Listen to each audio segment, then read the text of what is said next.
प्रियाला प्रीत कळेना।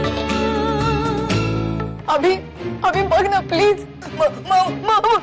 मम्मी डॅडला मारलं। मम्मा नको, मम्मा प्लीज, मम्मा नको, मम्मा मला डॅड पाहिजे। मम्मा नको मारू डॅडला। मम्मा आशु शांत हो, मारू नकोस मम्मा नको।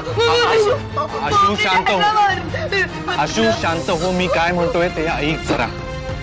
आशु, तुझे बाबा जिवंत आहेत। मला शमिका बरोबर थोडंसं बोलायचंय, तुमची हरकत नसेल तर। तुझे बाबा जिवंत आहेत शमिका।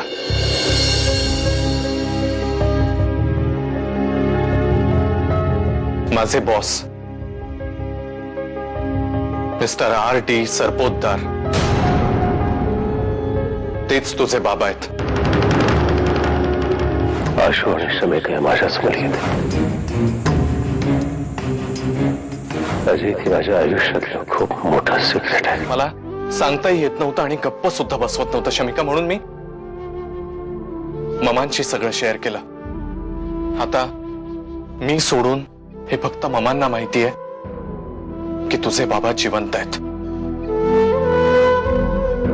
आणि त्याच मला म्हणाल्या की शमिकाला हे सगळं इतक्यात सांगू नकोस।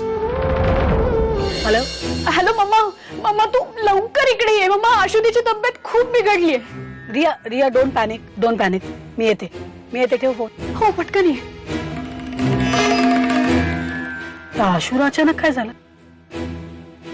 गॉड, अभी शमी, मला सगळं आठवतंय ग। रात्री काय काय झालं ते सगळं माझ्या लक्षात आहे। त्या रात्रीपासूनच तर सगळं संपायला सुरुवात झाली होती।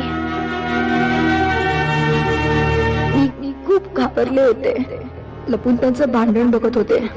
मला वाटलं जाऊन त्यांना थांबावं, सांगावं भांडू नका, पण मी नाही जाऊ शकले। मम खूप रागवली होती, मी लपून त्यांचं भांडण बघत होते।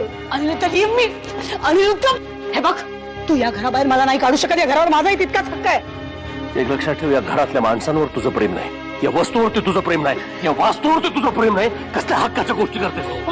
टॉकिंग या कसल्या हक्काच्या गोष्टी करतेस तू? ते वगैरेच्या बाहेर हो। आणि एक लक्षात ठेव, एक क्षणभर सुद्धा घरामध्ये थांबायचं नाही अजिबात, नाही मला खोटच जाईल मी। जस्ट लिव, या घरामध्ये एक क्षणभर थांबू नकोस तू। जाते हो।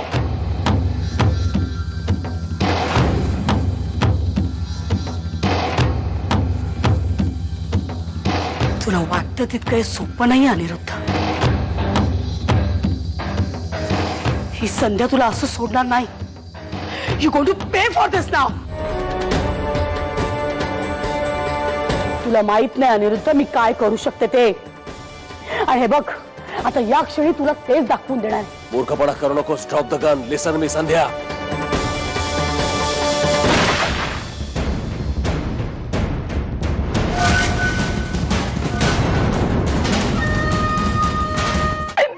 Dad, I miss you so much.